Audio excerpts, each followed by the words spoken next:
देश और दुनिया की तमाम छोटी और बड़ी खबरों के लिए हमारे चैनल को सब्सक्राइब करना न भूलें और बेल का बटन जरूर दबाएं। नमस्कार दोस्तों, स्वागत है आपका देश लाइव में और आपके साथ मैं हूं आशिमा त्यागी। दोस्तों, आज की दुनिया में युद्ध सिर्फ गोलियों और मिसाइलों से नहीं लड़े जाते हैं, बल्कि नैरेटिव, प्रोपेगेंडा और सच झूठ की जंग भी उतनी ही खतरनाक होती है। और इसी जंग के बीच एक बड़ा दाव सामने आया है कि इजराइल की सेना यानी आईडीएफ की ईरान में सत्ता परिवर्तन की कोशिश नाकाम रही और इस पूरे संघर्ष में उसे भारी नुकसान उठाना पड़ा। अगर ये सच है तो ये सिर्फ एक सैन्य विफलता नहीं, बल्कि एक बड़े भू राजनीतिक खेल का खुलासा है। तो आज हम इसी संदर्भ में चर्चा करेंगे। हम चर्चा को आगे बढ़ाएं उससे पहले आप लोगों से अपील, इंसाफ की आवाज को बुलंद करने के लिए और सच्ची पत्रकारिता के लिए हमारा यानी देश लाइव का सहयोग करें। साथ ही डिस्क्रिप्शन में दिए गए लिंक को ओपन कर ज्वाइन बटन दबाकर आप हमसे यानी देश लाइव से सीधा जुड़ सकते हैं। तो दोस्तों, आज हम चर्चा में आगे बढ़े उससे पहले आप लोगों से मैं यही कहना चाहूंगी कि इस चर्चा को बहुत ध्यान से सुनिएगा, क्योंकि इस वक्त दुनिया में जिस तरह के हालात है वो समझना बेहद जरूरी हो जाता है। दरअसल लंबे समय से अमेरिका और इजराइल पर आरोप लगते रहे हैं कि वो मध्य पूर्व में अपनी पसंद की सरकारें स्थापित करना चाहते हैं। ईरान इस रणनीति के लिए सबसे बड़ा चुनौतीपूर्ण देश रहा है और आर्थिक प्रतिबंध, साइबर अटैक, गुप्त ऑपरेशन, सब कुछ जो है वो आजमाया गया। लेकिन अगर अब ये संकेत मिल रहा है कि तख्ता पलट जैसी कोशिशें भी विफल हुई, तो इसका मतलब है कि ईरान की आंतरिक संरचना और जनता का समर्थन उतना कमजोर नहीं है जितना अक्सर दिखाया जाता है। तो दूसरी तरफ आप देखिए, इस पूरे घटनाक्रम का एक और बड़ा पहलू सामने आता है, नाटो देशों का रुख। जो देश परंपरागत रूप से अमेरिका के साथ खड़े रहते हैं दोस्तों, वही अब दूरी बनाते दिखाई दे रहे हैं। यह संकेत बहुत महत्वपूर्ण है और इसका मतलब है कि पश्चिमी देशों के भीतर भी इस युद्ध को लेकर एक मत नहीं है। तो यूरोप पहले ही यूक्रेन युद्ध और आर्थिक दबावों से जूझ रहा है और ऐसे में वो एक और बड़े संघर्ष में सीधे कूदने से बचना चाहता है। अब देखिए, यहां पर समझने वाली बात यह है कि अंतरराष्ट्रीय राजनीति में सपोर्ट सिर्फ बयानबाजी से नहीं तय होता है, बल्कि जमीन पर लिए गए फैसलों से तय होता है। अगर नाटो देशों की अगर हम बात करें तो खुलकर साथ नहीं दे रहे, तो ये अमेरिका और इजराइल के लिए रणनीतिक झटका है और इससे यह भी कहीं ना कहीं संकेत मिलता है कि ट्रंप या नेतन्याहू जैसे नेताओं की आक्रामक नीतियों को वैश्विक स्तर पर बिना शर्त समर्थन नहीं मिल रहा। लेकिन अब सवाल यहां पर यह उठता है, क्या सच में दुनिया ट्रंप और नेतन्याहू की असलियत समझ चुकी है, या यह सिर्फ एक नैरेटिव है जिसे एक खास दृष्टिकोण से पेश किया जा रहा है? अंतरराष्ट्रीय संबंधों में असलियत जैसी कोई एक लाइन नहीं होती है। हर देश अपने हितों के हिसाब से फैसले लेता है और यूरोप का पीछे हटना नैतिकता से ज्यादा आर्थिक और रणनीतिक मजबूरी भी हो सकता है। अब देखिए, भारत की अगर हम बात करें तो भारत का जिक्र भी इसी बहस में आता है।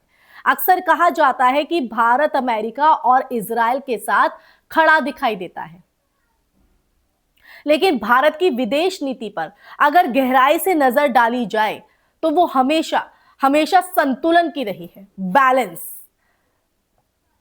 भारत एक तरफ अमेरिका के साथ रणनीतिक साझेदारी बढ़ाता है, तो दूसरी तरफ ईरान जैसे देशों से भी संबंध बनाए रखता है, चाहे वो चाबहार पोर्ट हो या ऊर्जा सुरक्षा का मुद्दा।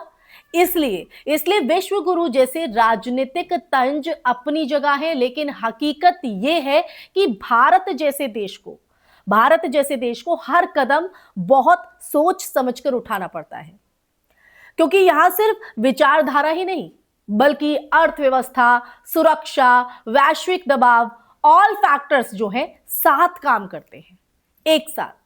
अब जहां तक आईडीएफ की कथित विफलता और नुकसान की बात आती है, तो यह भी जरूरी हो जाता है कि हम हर जानकारी को सत्यापन के साथ देखें। युद्ध के समय दोनों पक्ष जो है वो अपने अपने नैरेटिव को कहीं ना कहीं मजबूत करने की कोशिश करते हैं दोस्तों। और ऐसे में किसी भी दावे को अंतिम सच मान लेना ये जल्दबाजी हो सकती है। लेकिन इतना जरूर साफ है कि ये जो संघर्ष है वो सिर्फ दो देशों के बीच नहीं बल्कि वैश्विक शक्ति संतुलन की लड़ाई बन चुका है। क्योंकि आप देखिए, एक तरफ अमेरिका इजराइल की रणनीति है और दूसरी तरफ आप देखिए ईरान और उसके समर्थकों का प्रतिरोध। और बीच में अगर हम देखें तो बीच में खड़े हैं वो देश जो अपने हितों के हिसाब से दूरी या नजदीकियां तय कर रहे हैं। समझ रहे हैं आप? और देखिए, ये दूरी और नजदीकियां तय करना जरूरी हो जाता है क्योंकि वही जिस बात का मैंने जिक्र किया कि बैलेंस्ड, क्योंकि अगर वो बैलेंस या सेफ साइड नहीं चलेंगे तो उनको नुकसान उठाना पड़ सकता है, उनके देश के नागरिकों को नुकसान उठाना पड़ सकता है। तो अंत में दोस्तों ये समझना जरूरी हो जाता है कि अंतरराष्ट्रीय राजनीति में दोस्ती और दुश्मनी स्थायी नहीं होती।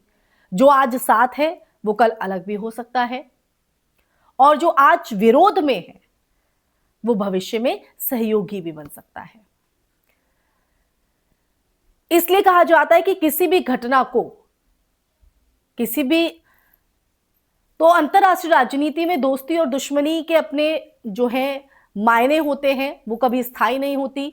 जो आज साथ है वो कल अलग होंगे और जो आज विरोध में है वो भविष्य में सहयोगी बन सकता है, इसमें कोई दो राह नहीं है। इसलिए किसी भी घटना को, मैंने कहा कि किसी भी घटना को सिर्फ भावनाओं के चश्मे से नहीं बल्कि तथ्यों, रणनीति और दीर्घकालिक प्रभावों की अगर हम बात करें तो उन प्रभावों के आधार पर समझना ही सबसे सही तरीका है दोस्तों। तो दोस्तों, आपके सामने ये पूरा सच इस चर्चा के माध्यम से देश लाइव ने रखा है। इसी के साथ इस चर्चा में फिलहाल के लिए बस इतना ही। ये वीडियो आपको कैसी लगी और आप मेरी बात से कितना इत्तेफाक रखते हैं, ये चर्चा सुनने के बाद आपके मन में क्या विचार है, आपका नजरिया इस पर क्या कहता है या कोई सवाल है, कमेंट सेक्शन में कमेंट करके अपनी राय जरूर साझा कीजिएगा। अपने सवाल भी आप हमें बता सकते हैं या फिर कोई ऐसा मुद्दा जिस पर आप चाहते हैं कि उस पर बात देश लाइव आपसे करे तो आप वो भी कमेंट बॉक्स में कमेंट कीजिएगा। हम उसे अगली चर्चा में शामिल करेंगे उस मुद्दे को। इसी के साथ इस वीडियो को ज्यादा से ज्यादा शेयर कीजिएगा, हमारे चैनल देश लाइव को सब्सक्राइब कीजिएगा। फिर हाजिर होंगी ऐसा ही सच का संवाद लेकर, तब तक के लिए अपना ख्याल रखिए। जय हिंद, जय भारत, नमस्कार।